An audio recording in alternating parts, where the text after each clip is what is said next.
Hi అండి. ఈరోజు మా ఇంట్లో రొయ్యలతో కుస్తీ పడుతున్నారు అందరూ. ఫస్ట్ రొయ్యల్ని క్లీన్ చేయడానికి వాటి పొట్టలో ఏదో ఉంటుందంట కదా, నరంలాగా. దాన్ని క్లీన్ చేస్తున్నారు. ఒక పక్క మనకి చికెన్ పిక్కల్ అవుతోంది. సో మీన్వెల్ ప్రాన్స్ ఉంది కాబట్టి ప్రాన్స్లో నీట్గా వాటికి నరాలన్నీ తీసేసి కొంచెం లెమన్ వేసాను, తర్వాత పసుపు వేసాను, తర్వాత సాల్ట్ వేసి కాస్త అవి నీట్గా కడిగేసుకుంటే నీట్గా నీచు వాసన లేకుండా బాగా అయిపోతాయంట. So let me wash.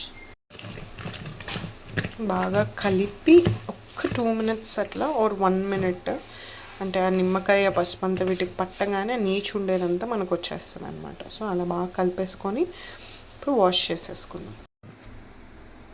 Don't miss. అంతా కిచెన్లో కొంచెం ఇంకా పని జరుగుతుంది కాబట్టి మనం అలా సామాన్లన్నీ ఉన్నాయి చూడండి, బాగా ఇలా వచ్చేస్తుంది. దీన్ని ఇప్పుడు మనం జల్లి ఇంట్లో వేసేసుకుంటాం.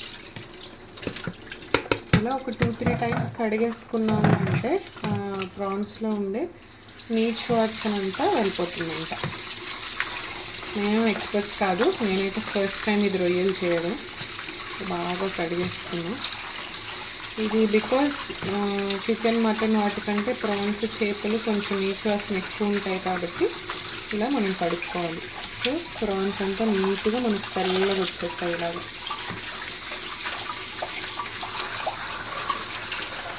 సో అలా కడిగేసుకొని మనం కొంచెం ఇలా జల్లిగన్నెలో నీళ్ళు వీటిని వేసి పెట్టుకోవడం వల్ల ఏంటంటే ఉండే ఎక్సెస్ వాటర్ అంతా వెళ్ళిపోతుంది. ఈవెన్ మనం ప్రాన్స్ కుక్ చేసేటప్పటికి అంతా కూడా ప్రాన్లో ఉండే నీళ్ళే వస్తుంది. ఇప్పుడు ఈ నీళ్ళు ఆ నీళ్ళు అయిపోతే ప్రాన్స్ చాలా చెదిరిపోతుంది, ఎందుకంటే ప్రాన్స్ చాలా త్వరగా కుక్ అయిపోతాయి. హార్డ్లీ 5-10 minutes దాని కుకింగ్ టైం. ఫిష్ అయితే 15 minutes. సో అలా కొంచెం సేపు ఇలా జల్లిగన్నెలో పెట్టేసుకున్నామంటే దానిలో ఉండే ఎక్సెస్ వాటర్ అంతా దిగిపోద్ది. Then will start for the next process. ఇప్పుడు మనం ప్రాన్స్ని మ్యారినేట్ చేసుకున్నాము. యాజ్ యూజువల్ మనం చికెన్ మటన్ ఎలా మ్యారినేట్ చేస్తామో అలాగే కొంచెం పసుపు లైట్గా, తర్వాత నేను కాశ్మీరీ చిల్లీ పౌడర్ వేస్తున్నాను ఎందుకంటే కొంచెం కలర్ఫుల్గా ఉంటుంది కాబట్టి. దాని తర్వాత ఎలాగో మనం కర్రీ చేసేటప్పుడు మనం మిరప్పొడి వేయించుకుంటాం, ఇంట్లో ఆడించింది, సో ప్రాబ్లం లేదు. ఆ తర్వాత కొంచెం సాల్ట్, కొంచెం అంటే అన్నీ మళ్ళీ వేసుకుంటాం, ఇది జస్ట్ మ్యారినేషన్కి మాత్రమే వేసుకొని ఆ తర్వాత కొంచెం ఆయిల్,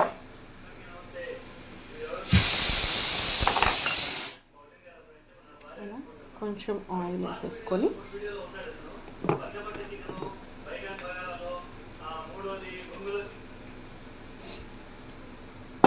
ఇప్పుడు దీన్నంతా మంచిగా కలిపేసుకోవాలి.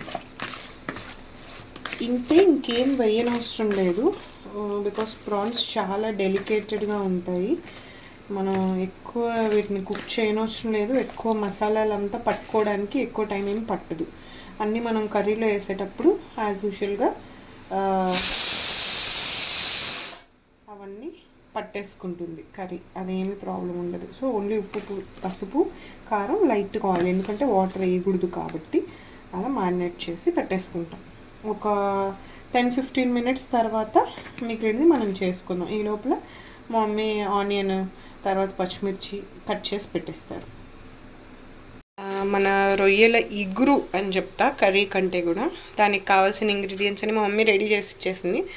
ఇలా కొంచెము చాపర్ ఉంది, లేదంటే మనం అలా కచ్చాపచ్చాగా రోట్లో మిక్సీలో ఊరికి ఒక రౌండ్ అలా వేసుకున్నా బాగుంటుంది. అంటే ఆనియన్ తగలకుండా గ్రేవీ లాగా వస్తుంది. ఆనియన్ అలా తీసుకున్నాము, స్లిట్ చేసి జస్ట్ గ్రీన్ చిల్లీ, కొంచెం కరివేపాకు, టమాటో, అల్లం వెల్లుల్లి పేస్ట్, తర్వాత మనకు కారం, ఉప్పు అది నేను వేసేటప్పుడు చూపిస్తాను మీకు, ఓకేనా.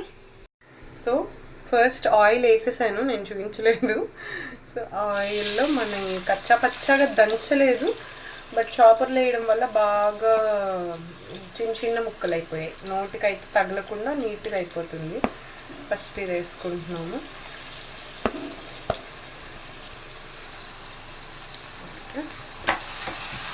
బాగా కొంచెం కలర్ చేంజ్ అవ్వాలి, నేను చూపిస్తాను. దాని తర్వాత నెక్స్ట్ ఇంగ్రీడియంట్ మనం ఏం వేయాలి ఏంటి అనేది. ఆల్మోస్ట్ మనకు వేగుతున్నాయి. సో ఇందులో మనం ఇంతకుముందు తీసి పెట్టుకున్నాం కదా అల్లం వెల్లుల్లి పేస్ట్ వేసేసుకున్నాం. అల్లం వెల్లుల్లి పేస్ట్ బయటది కాదు, యాక్చువల్గా ఇది కూడా స్టోర్ చేసి పెడతాము. ఎందుకంటే ఇప్పుడు ఇంతే కావాలి, అది మిక్సీలో ఆడించాలన్నా కూడా అసలు పట్టదు కాబట్టి మా మమ్మీ కొంచెం అన్నీ ఒకసారిగా చేసి పెట్టుకుంటుంది, ఒక 15 డేస్కి వన్స్ ఒక్కసారి అలా. ఇప్పుడు ఇదంతా పచ్చివాసన పోయేంత వరకు వేయించుకోవాలి. నేను కొంచెం పసుపు వేసుకున్నాం ఇందులో.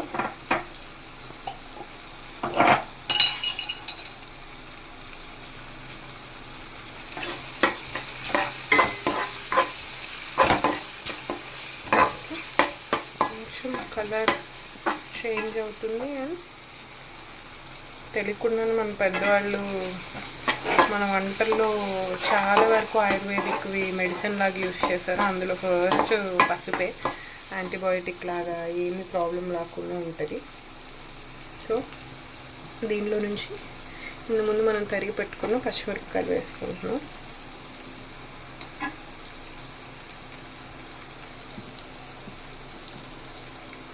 అది కరివేపాకు.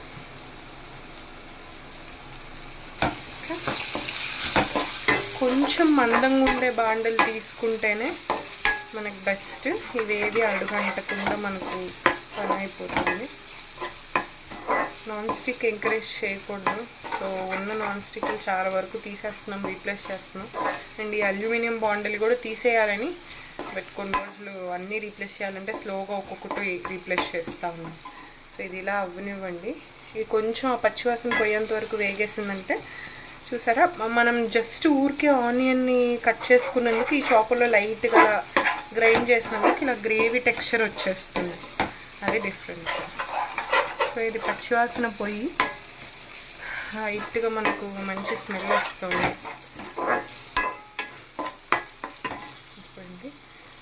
సో కొంచెం మంట తగ్గించేసుకొని మనం ఇందులో టమాటో వేసేసుకుంటాం. ఎక్కడ మనం ఇందులో ఒక్క టీ స్పూన్ ఆఫ్ వాటర్ కూడా వేసుకోము. అదే సెడ్ రొయ్యల్లో చాలా వరకు వాటర్ ఉంటుంది కాబట్టి అదే ఊరుతుంది. నేను కొంచెం గ్రేవీ ఎక్కువ ఉంటే కలుపుకోవడానికి బాగుంటుంది అని చెప్పి టమాటో ఆనియన్ ఎక్కువ తీసుకున్నాను. క్వాంటిటీ అంతా అందుకే నేను మెన్షన్ చేయట్లేదు. ఏదైనా ఉప్పు కానీ కారం కానీ ఫస్ట్ కొంచెం తక్కువ వేసుకుంటూ మనకు, అంటే నేను అలాగే నేర్చుకున్నాను వంట, ఇప్పటికీ నేర్చుకుంటూనే ఉన్నాను.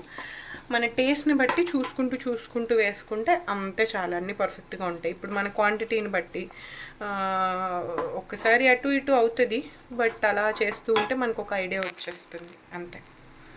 ఇప్పుడైతే దీన్ని ఇలాగే కొంచెం పచ్చివాసన పోయేలాగా ఈ టమాటో అంతా కూడా మరిగిపోవాలి. ఇప్పుడు ఆల్మోస్ట్ ఆయిల్ వచ్చేసింది. మనం ఫస్టే వీటినన్నిటిని పచ్చివాసన పోయేలాగా కుక్ చేసుకోవాలి. ఎందుకంటే రొయ్యలు వేసాక టైం పెట్టుకొని హార్డ్లీ 4 minutes కుక్ చేస్తాము. లేదు అంటే అవి రబ్బర్ లాగా అయిపోతాయి. ఫ్రై అయినా కొంచెం గట్టిగా ఉన్న తినేస్తాం, బట్ కూరలో సాఫ్ట్గా ఉంటేనే మనకు బాగుంటుంది. కాబట్టి ఇవి ఎంతవరకు మనం ఇప్పుడే కుక్ చేసుకోగలమో ఆ పచ్చివాసన లేకుండా అంతా నీట్గా కుక్ చేసేసుకోవాలి. ఓకే, ఇప్పుడు ఆల్మోస్ట్ నాకు తెలిసి బాగానే కుక్ అయిపోయింది, అన్నీ సాఫ్ట్ అయిపోయాయి. ఫస్ట్ ఇలా ఆయిల్ వదిలేసింది అంటేనే మనకు అన్నీ బాగా కుక్ అయిపోయినాయి. ఇప్పుడు మనం ప్రాన్స్ వేసేసుకున్నాం. మ్యారినేట్ చేసి పెట్టుకున్నాం కదా ఇంతకుముందు, అది చూడండి. ఉన్న వాటర్ అంతా మొత్తం నేను తీసేసి ఒక్క వాటర్ డ్రాప్ కూడా రాలేదు మనకు. ఇలా ఉంటేనే మనకు ఆ టేస్ట్ కూడా బాగుంటుంది. సో జస్ట్ ఇలా కలిపేసుకొని మంట సిమ్లో పెట్టేసుకోవాలి, రొయ్యలు చెదిరిపోతాయి. ఇప్పుడే మనం కారం కానీ పసుపు కానీ ఏదైనా వేసుకోవాలి అంటే లైట్గా ఇప్పుడే వేసేసుకోవాలి. తగ్గించేసి ఇంతకుముందు మనం మ్యారినేట్ చేసేటప్పుడు కలర్ కోసము ఆశీర్వాద్ కాశ్మీరీ మిర్చి వేసాం. ఇప్పుడు ఇది ఇంట్లో దంపించి పెట్టిన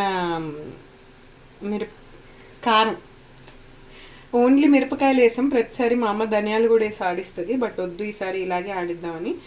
ఇట్లా మొత్తం సీల్ చేసేయాలి. మనకి చూస్తే కొంచెం అస్సలు కూడా గాలి పోవట్లేదు కాబట్టి ఇలా సీల్ చేసి పెడితే పురుగు పట్టే అవకాశాలు చాలా తక్కువ. ఇది మా అమ్మ టిప్పు, నా టిప్పు కాదు. సో మనం కారం వేసుకుంటున్నాము. ఒక పక్క మా అమ్మ మేము యూట్యూబ్ వీడియోలు చేస్తుంటే నవ్వుకుంటుంది, మేమేదో జోకర్ లాగా.